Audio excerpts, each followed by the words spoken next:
Anyways, let's get to this right here with Chris Jericho. So he says, I say this all the time in AEW. I think everybody could use 6 months working for Vince McMahon. That's where you really understand what the wrestling business is and how the wrestling business works. This was recently. So obviously this is not going to fly with, I mean, look, I don't know if I can say it's not going to fly with Tony Khan, but as Julian Moose guy, he tweets out, he says, this is not the kind of thing you want to hear if you were Tony. Yikes. What are your thoughts on this? Because, I mean, look, Chris Jericho to me is, I wouldn't say he's the best in the business, but man, when you talk about matches, championships, stardom, he's up there. It's really hard for me not to put Chris Jericho on the Mount Rushmore of pro wrestling at this point. I mean, the dude is, I can't really say he's the greatest of all time, but he's one of the best that have ever stepped in the ring, period. But how do you feel about this statement of him coming out saying like, hey, this dude, and this guy who's been with AEW since day one, by the way, may I remind you guys, Chris Jericho is an AEW day fucking oneer. And he's up there in the hierarchy of the ladder in AEW. So my question, is this really a bad thing for him to say working with AEW for so long and being up there at the top of the ladder in AEW, him, Daniel Bryan and all them at the top of the ladder in AEW and saying, everybody should probably use at least 6 months working under Vince McMahon to actually understand the business and everything and how it works?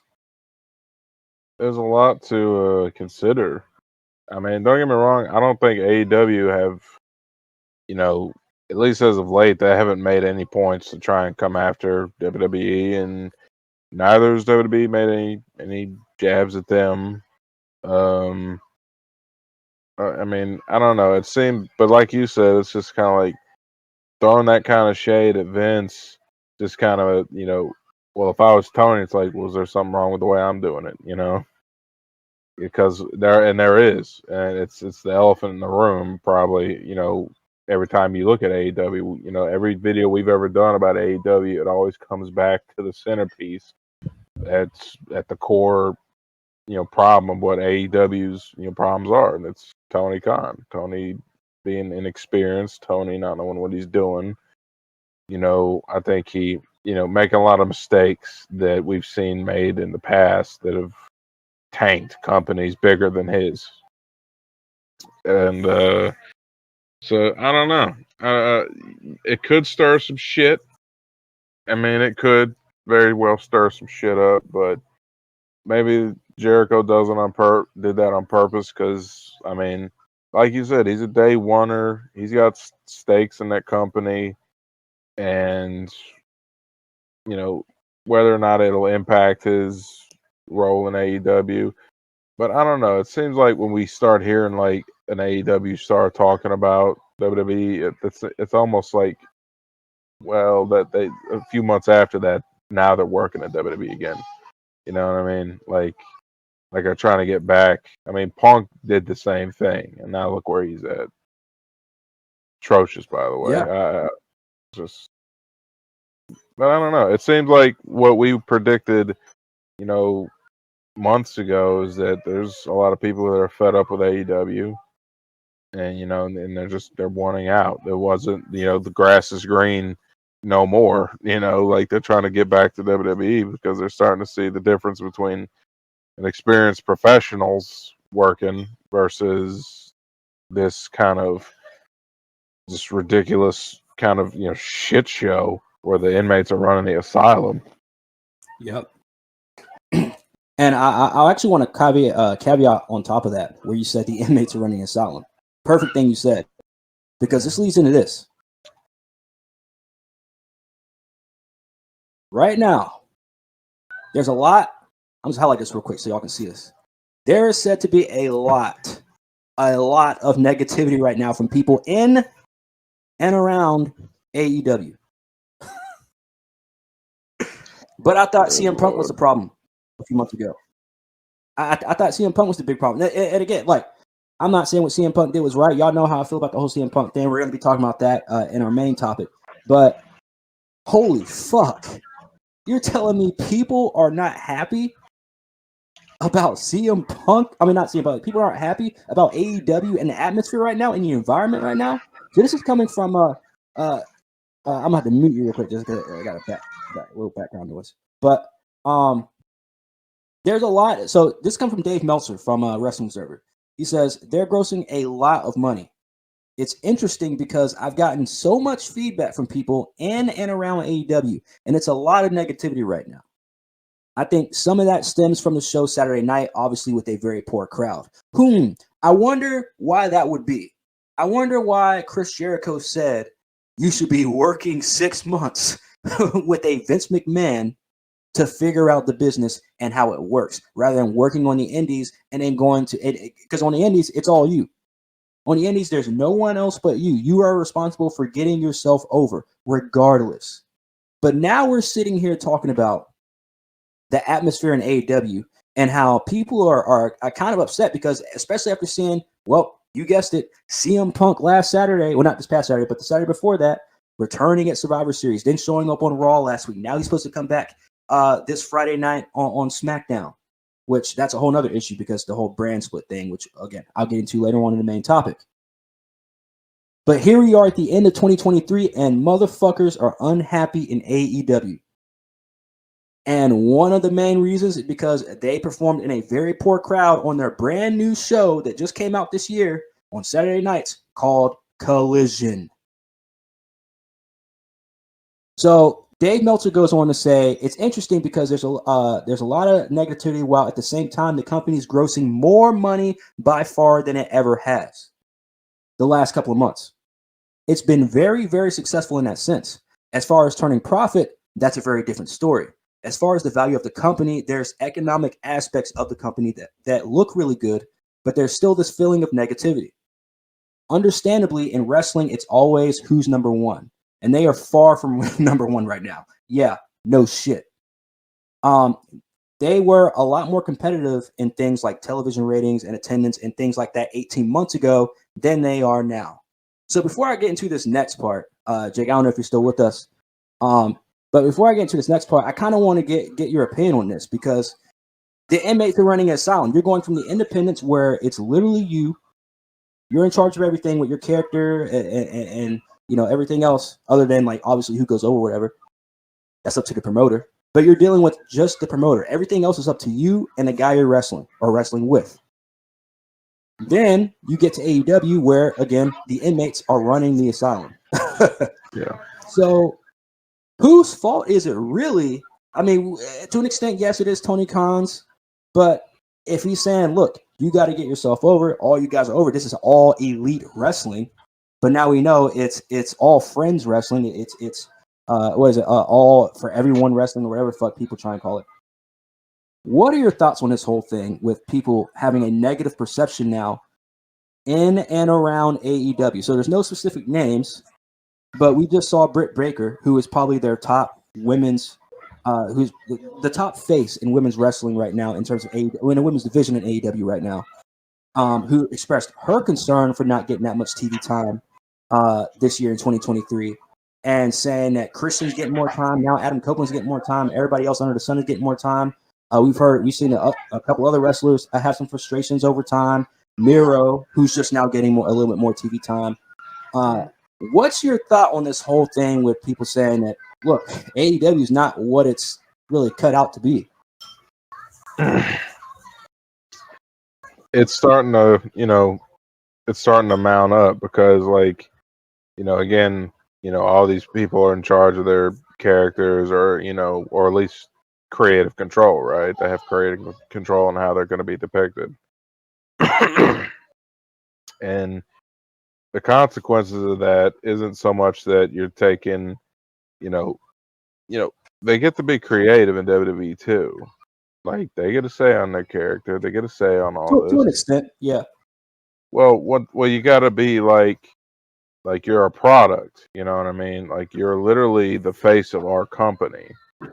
You know what I mean? You have, we've got input too. This is a serious investment we're making.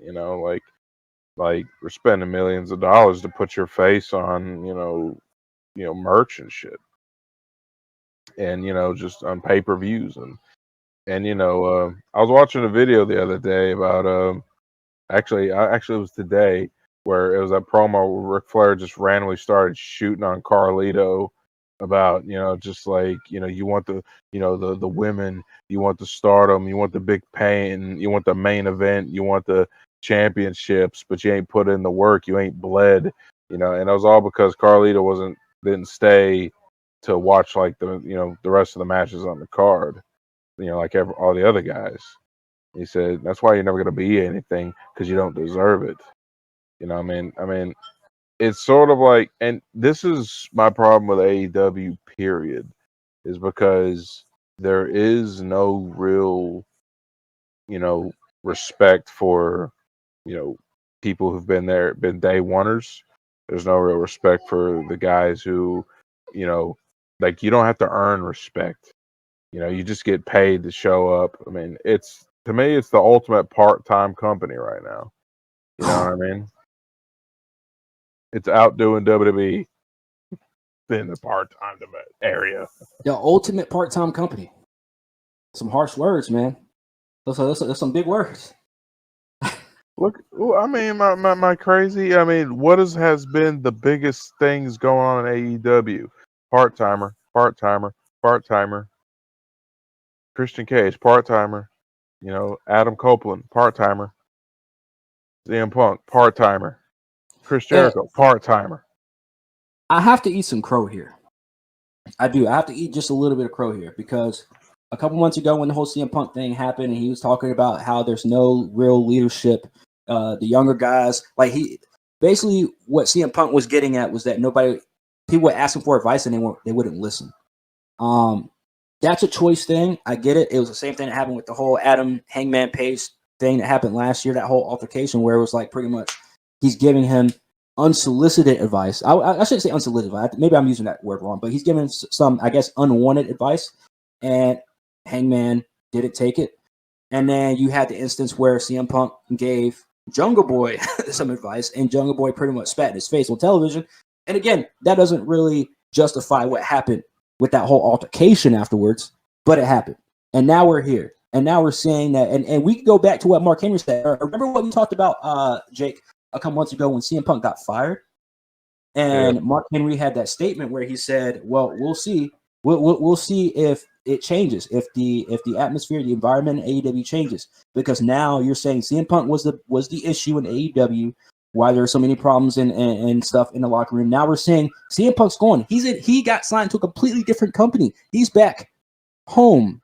So now you have AEW in December of 2023 still dealing with the same shit, to the point now where you have all these other wrestlers now not giving out their names, but expressing their concerns clearly out to these wrestling journalists. Like, it's not gonna end until Tony Khan, and I hate to say it, man, until he grows some fucking balls. Because you can just tell even from his character, when even during the media scrums, like, I get to an extent he does have the last say in everything. He does take charge in a lot of things. He's gotten better over the years at being an owner and being a fucking boss. But it seems like now he's still not getting through to these idiots out here that want to go out here and do their own thing 24/7 and not really learn the business per se. I would go as far as saying Tony Khan could use 6 months under Vince McMahon to get better at this shit, to be honest. 100% agree with that. Shit. I mean, just hang out with a real fucking promoter who knows what they're doing. Or a real boss. Exactly. Or, just get some heads in there who have some serious, you'd be better off, because that's the thing. You need someone who's actually got experience, like, with a global wrestling promotion like AEW. I mean, I don't know who you could hire. I mean, I was saying that you might be better off with Eric Bischoff than nothing at all, Ooh. Look, you know how Eric Bischoff feels about AEW, man. Yeah. He does not like Tony Khan, man. He does not like Tony Khan, and I don't think Tony Khan likes him. But it's a whole thing at AEW. My question is, do you think it's? I mean, obviously it's gonna have to get better if they want to succeed. But what do you have to do if you're Tony Khan at this point? to fix this issue of people being literally unhappy. Jay White, who they just signed a month ago, or 2 months ago, right after Punk left, who was a main event of a pay-per-view already for the world title against MJF and lost the way he did to MJF in that title match, has already expressed concern that he's not being booked correctly, fam. And it's a guy who wasn't just on the indies. He was out in Japan for years and built his character and was under a great boss, under guys who knew how to build story, how to tell a story, how to input this character, this wrestler into this slot. And yes, we're building stars. We're building a great promotion. Now he comes from the biggest wrestling company in Japan, comes over here, and he's like, "What the actual fuck is going on?" Yeah. I mean, that's one of your top stars. This is a guy that, after a month of signing, was main eventing a pay-per-view for the world title, and he's expressing concern. Yep. Chaos in AEW has ensued like crazy, bro. And I really hope it, because I enjoy the competitiveness between AEW and WWE, as long as it doesn't get too out of hand. As long as AEW doesn't try and go too far in trying to be competitive and just do their own thing. And that's how it's naturally competitive. But it's not. Right now, the only thing, and as much as I hate to say it, because I don't like Swerve Strickland at all, at least as a person, and I think he's overrated as a wrestler. But man, that Hangman and Swerve match and that whole feud has actually really ignited some fire and some interest back in the AEW, including myself, man. But then you have this shit going on, and it's like, no wonder, because nothing else in AEW right now is really. And MJF may be out too. He's injured now, so he's the world champion. He may be out for a significant amount of time, depending on how bad his injury is. I'm like, AEW's just taking L after L after L, and it seems like it's all lining up to, or leading back to September, right after that Wembley show, or actually during the fucking Wembley show with the CM Punk stuff. Yeah. Exactly. I feel like the house of cards is falling. It's starting to crumble. You know what I mean? That's all it feels like. It feels like this is supposed to be a wrestling show, but then it's not. Then we're running into all the problems that they neglected. Well, look at all the stuff that they neglected that's not back in the day that's now coming back to bite them in the ass. And it's like, we tried to tell you.